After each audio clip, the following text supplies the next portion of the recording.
Won't get me. You won't have Mariah Carey down here copywriting and suing my ass because I didn't read the whole book. Answer no, that won't happen. Hello, black hole.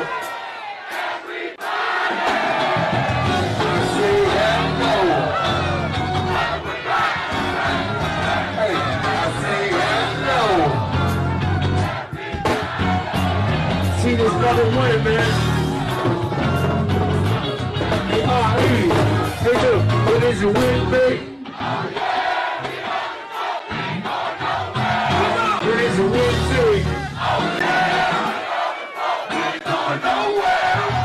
Well, hello there, little bugs. Hello there, bugs. If you have not already done so, please remember to like, share the Facebook, subscribe, and visit uptopbeauty.com. Today's look at this. Look at this purr booty right here.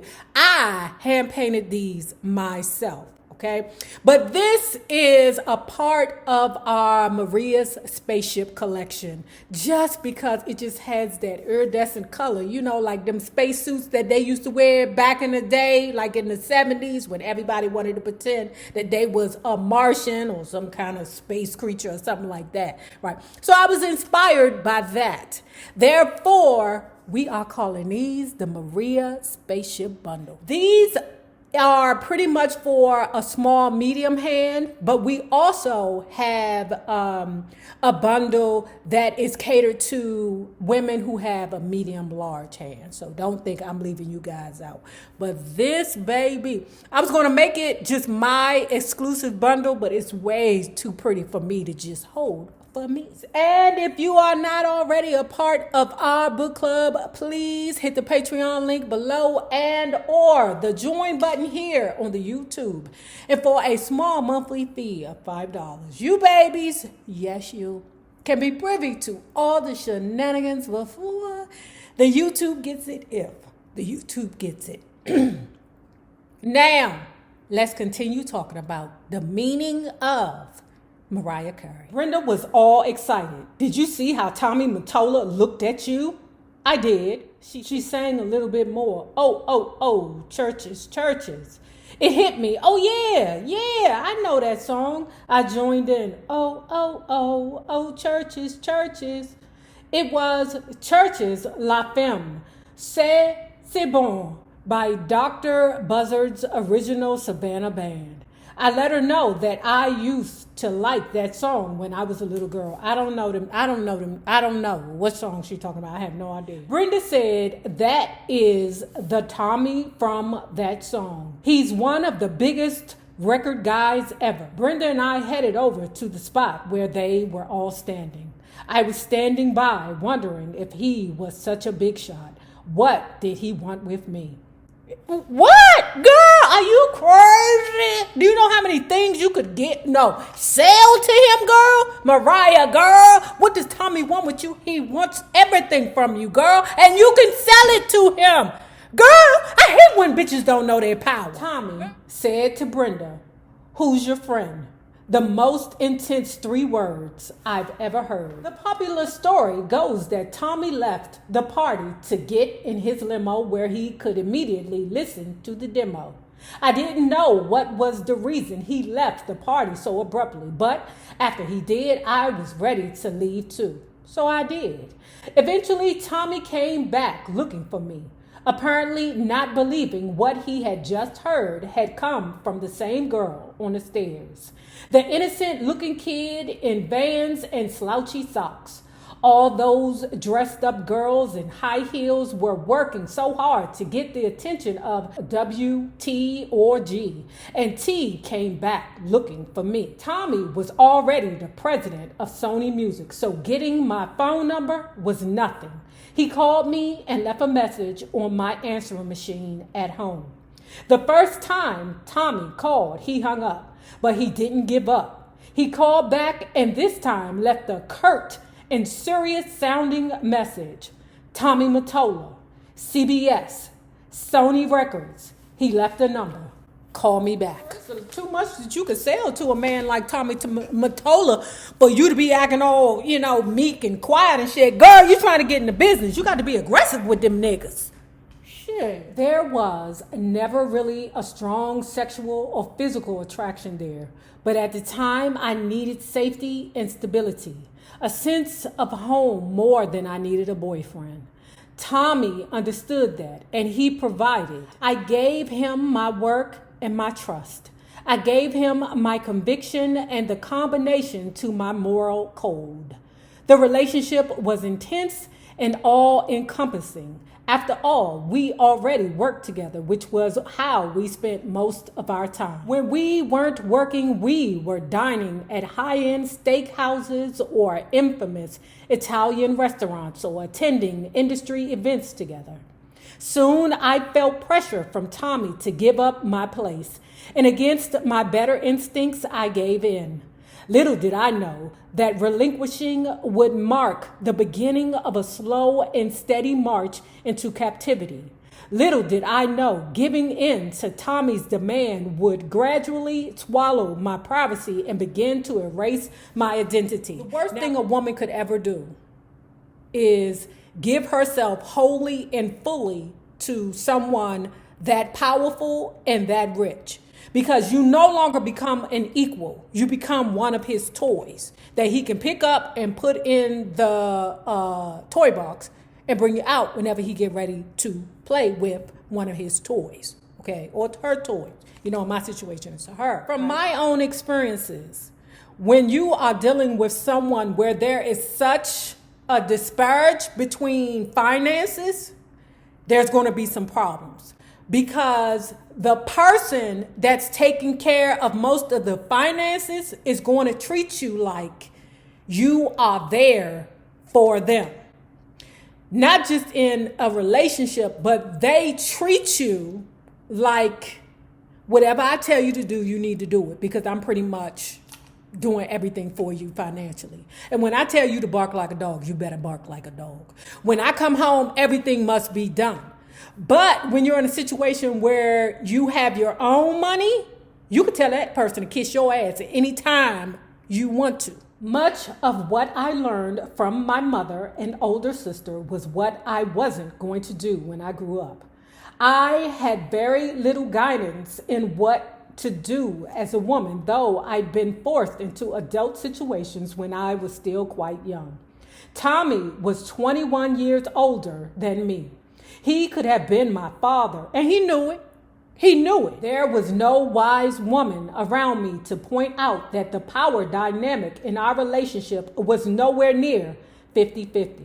So maybe I should think twice about going in 50-50 with him on an expensive piece of property. To top it all off, we were not yet married. Hold it. Y'all help me with this, okay? Because when I dated the Texan was making $150,000. I was making like $65,000 as a probation officer, right? And we were discussing moving in together.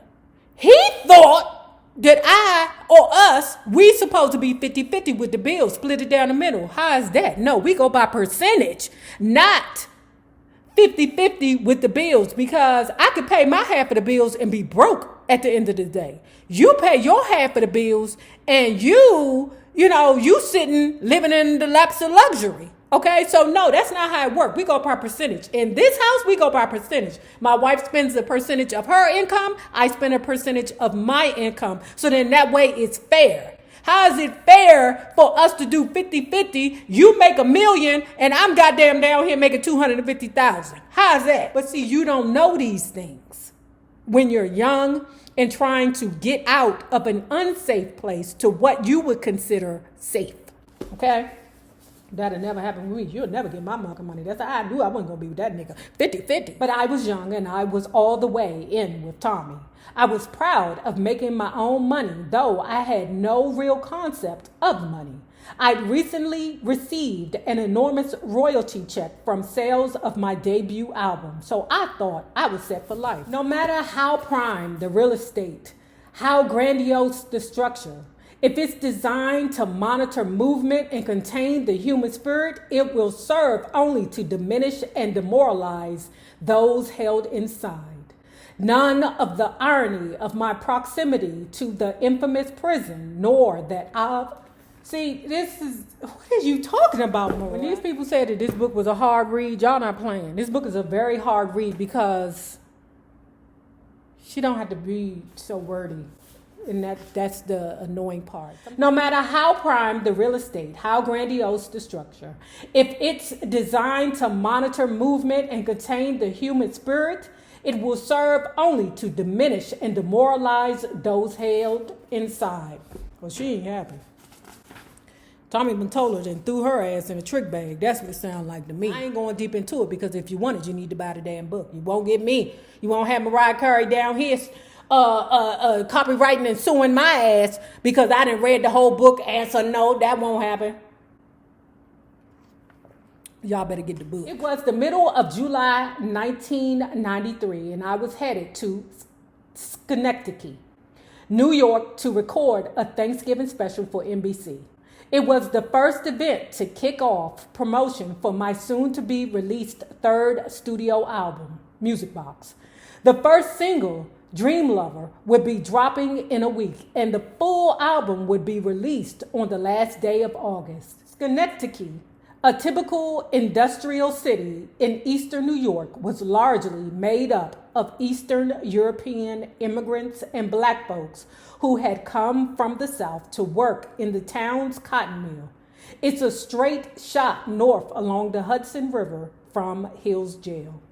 The concert was to be taped in Proctor's Theater, a former vaudeville house complete with a red carpet, gold leaf galore, the whole 9 yards. Even though it was a beautiful classic theater, it's not the setting I would have chosen, nor would most 20-year-olds in the early 1990s, but I made few decisions about my whereabouts then. Outside of the recording studios, every aspect of my life was decided by a committee in those days with Tommy acting as chairman of the board.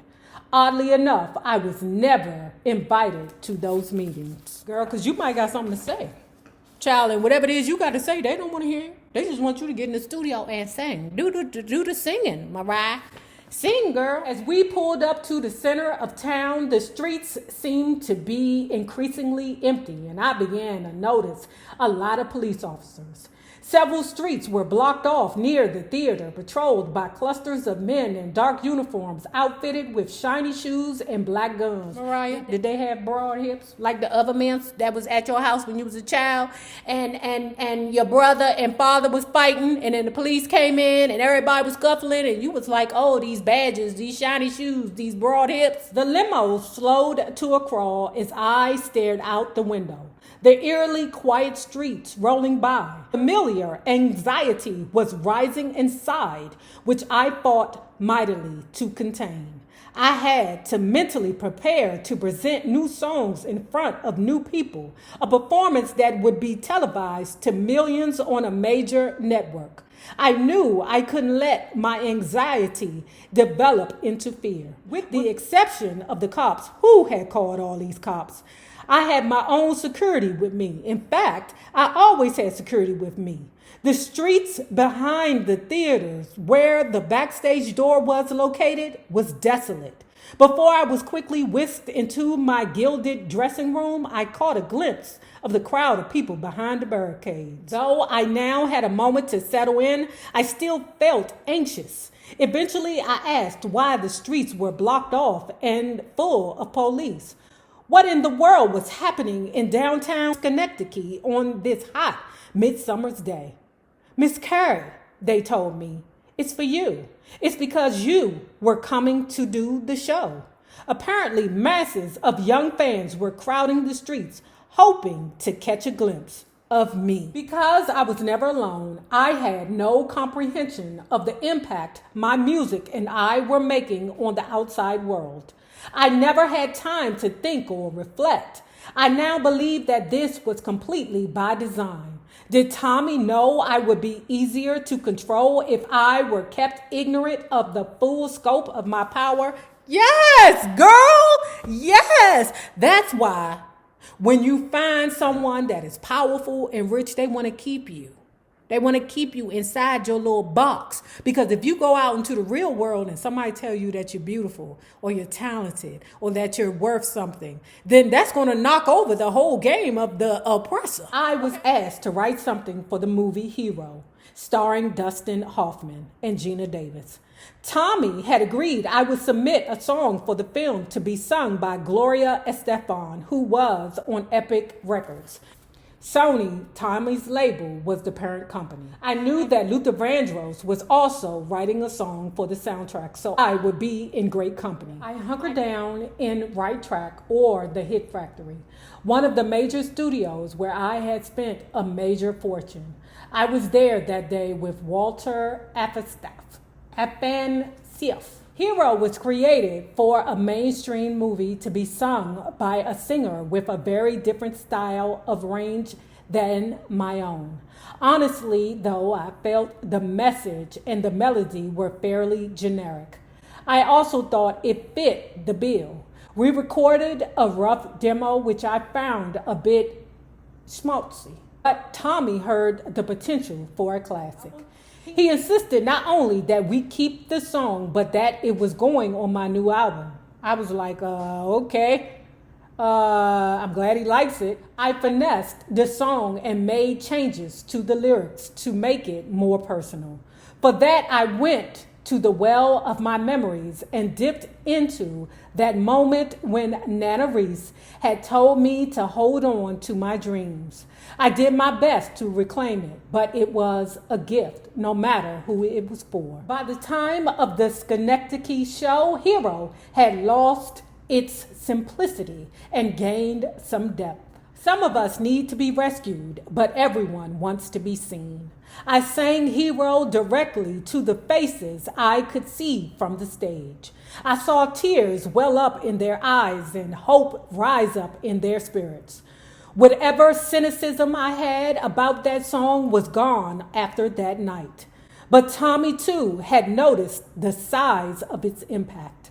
Later that year, on December 10th, 1993, when I performed Hero at Madison Square Garden, I announced that all stateside sales proceeds would be donated to the families of the victims of the Long Island Railroad shooting, which had happened 3 days prior. Good for you, Mariah. Was Tommy okay with that? Did you check it with your pappy? Because you know, Tommy Mottola is your daddy. I ain't even trying to be funny, but that's your new daddy, girl. If you ain't never have a daddy in your life before. To announce our engagement, Tommy and I took my mother to a swanky dinner in Midtown Manhattan. As we walked outside after the meal, the city was all dressed up in its evening wear of bright lights and flashing billboards, and I showed her the engagement ring. A Cartier tricolor gold band with an immaculate, modest-sized diamond. It was understated, but it was also Cartier. Ooh. My mother looked at the delicate, dazzling ring on my slender and very young finger and quietly said, "You deserve it, child." Yeah, her mama was up because she ain't deserve what Tommy was doing to her. Y'all. If you have not already done so, please remember to like, share to Facebook, subscribe, and visit uptopbeauty.com for our Mariah Spaceship wood bundles. Ooh. And don't forget, the same people that you meet on the way up will always be the same people that you meet on the way down. My naysayers, my patron loves, you babies. Y'all better have a good one, goddammit.